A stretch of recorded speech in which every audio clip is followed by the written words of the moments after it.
श्री शिवाय नमः। जोड़ने से अच्छा एक काम करो, बस 108 सरसों के फूल उठाओ, शंकर जी का उद्धतेश्वर महादेव का नाम लिखो और छोड़ दो। शिव जी के ऊपर एक एक कर चढ़ा दो, वो ठेका तुम्हें ही मिलेगा, वो काम तुम्हारे पास ही आएगा।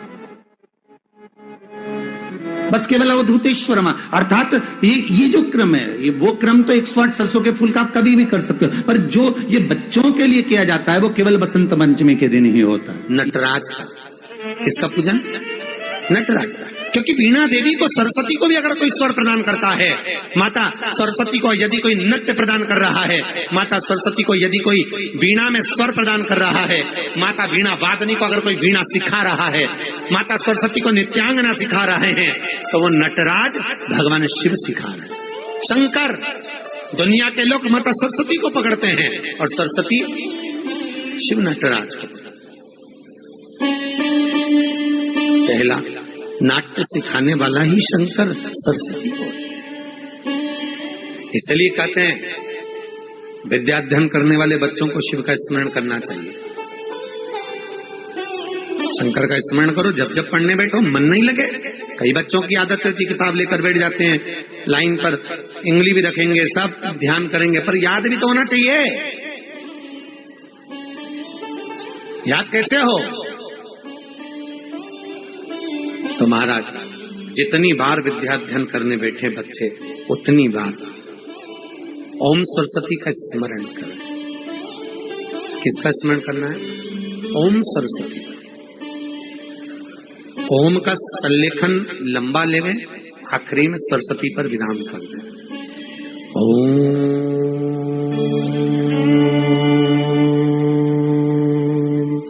सरस्वती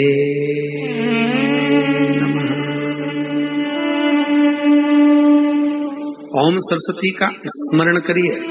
5 बार बोलने के बाद बच्चा खेलते हुए भी अगर किताब में एक लाइन भी पढ़ लेगा तो वो बच्चा उस लाइन को कभी जिंदगी में भूल नहीं सकता, भले वो उस क्लास को पास करके आगे की 10 क्लास में क्यों ना पहुंच जाए, भूल नहीं सकता। सरस्वती जी का एक नाम शारदा है। क्या नाम है? जम के बोलिए जरा। शारदा। ये शारदा नाम कहां से पड़ गया? सरस्वती माता को शारदा नाम किसने दिया था? भाई नामकरण होता है तो हमारे यहाँ तो आज भी नियम है महाराज, ये बुआ कोई नाम बताती है, मामा जी कोई नाम बताते हैं और दादाजी कुछ बोलते हैं, कोई बोलेगा टिक्कू, कोई बोलेगा पिक्कू, कोई बोलेगा कुछ, सबके नाम अपने अपने रहते हैं, कोई प्रेम से क्या बोलता है। तो सरस्वती का शारदा नाम किसने प्रदान किया था? माता सरस्वती को शारदा संबोधन किसने दिया था? माता सरस्वती को शारदा का संबोधन किस समय पर प्रदान किया गया था?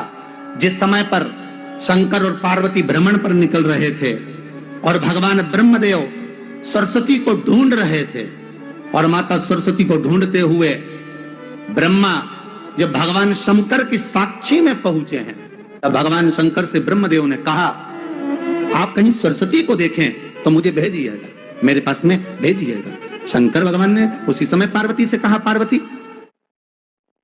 जैसे एक स्त्री जो पतिव्रता धर्म का पालन करने वाली है, एक नारी पतिव्रता धर्म का पालन करने वाली होती है, पति को परमेश्वर मानने वाली होती है, पति के चरणों का रसतत्व ग्रहण करने वाली होती है, तो वो पर पुरुष का स्मरण नहीं करती। उसी तरह एक पति जो अपनी अर्धांगिनी के साथ में रहे और अर्धांगिनी के साथ चले तो पर नारी का स्मरण नहीं होना चाहिए। तो एक काम करो पार्वती, तुम उस सरस्वती को बुलाना प्रारंभ करो। अब पार्वती जी ने कहा, सरस्वती तो मेरी बहन जैसी है, सरस्वती तो मेरी सखी जैसी है, अब मैं उसको अगर बुलाऊं, आवाज दूं, अच्छा नहीं लगेगा। तो माता पार्वती जब ढूंढते ढूंढते ढूंढते ढूंढते शंकर भगवान के साथ में भ्रमण करती करती पहुंची, तो क्या देखती है माता पार्वती कि एक सरोवर के पास में माता सरस्वती बैठकर सरोवर में अपना मुखाग्रविंद देख रही थी। श्वेत वस्त्र था मेरा माँ का और बड़ी सुंदर गले में माला पहन रखी थी माता सरस्वती ने, और एक सरोवर में माता सरस्वती अपने मुख को जब निहार रही हैं, उस दर्पण के भाव में अपने प्रतिबिंब को देख रही हैं, तब उस समय पर माता पार्वती ने कहा, शारदा, सरस्वती को लगा कि मेरा संबोधन ये किसने कहा, पलट कर देखा। सरस्वती ने कहा, पार्वती तुम? हाँ, मैंने तेरा जो दर्पण में प्रतिबिंब देखा है, तेरा स्वरूप देखा, पर तू इतनी सुंदर है, इतनी सुंदर है पर तेरा जल में जो स्वरूप देखा ना वो नीला दिखाई दिया, थोड़ा सा श्याम दिखाई दिया, इसलिए मैंने तुझे शारदा कह दिया। आज भी हमारे मध्य प्रदेश के कटनी और सतना के बीच में मैहर में आज भी शारदा भवानी विराजमान है।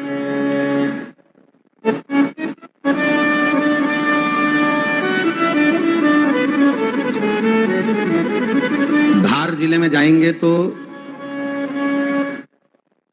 बाग क्षेत्र में मां बागेश्वरी, मां शारदा आज भी विराजमान। कहा सरस्वती जी पूछी, पार्वती तुमने मेरे को शारदा क्यों कहा? क्योंकि तेरा जो प्रतिबिंब था वो श्याम नजर आ रहा था मुझे।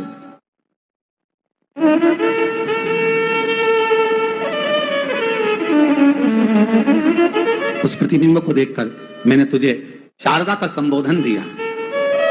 तुम्हें ब्रह्मा जी बुला रहे हैं। सरस्वती ने कहा,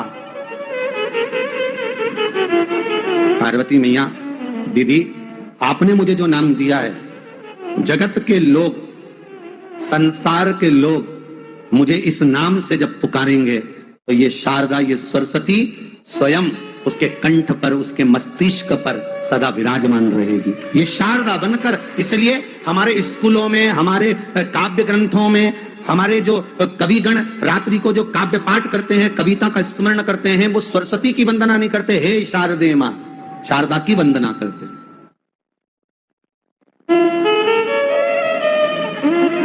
कभी आपसे कोई पूछ ले कि शारदा नाम पार्वती सरस्वती का कब पड़ा, तो आप बता सकते हैं कि ये माता शारदा नाम कोई सहज नहीं है। मां ढूंढने के लिए जब निकली ब्रह्मदेव के कहने पर भगवान शिव के साथ भ्रमण करती, नाम का उच्चारण कोई सहज नहीं होता। कोई देखता होगा, दादाजी ने अगर किसी का नाम कुछ रखा है तो कुछ सोच के रखा होगा, पिताजी ने अगर कुछ रखा है तो उसके मन में कुछ आया होगा तो रखा होगा, मम्मी ने अगर कोई नाम रखा है तो उसने कोई विचार कर रखा होगा। कोई नाम अगर किसी का रखा जाता है तो उसके अनुकूल रखा जाता है कि हो सकता है कि वो नाम की क्या उसके मन में चल रहा होगा। तो शारदा का संबोधन कोई सहज नहीं है। माता सरस्वती का एक नाम शारदा हुआ, इसलिए संबोधन में सरस्वती कम शारदे मां ज्यादा बोला जाता है। आप कव्य पाठ कर लो, नाम जाप कर लो, स्मरण कर लो।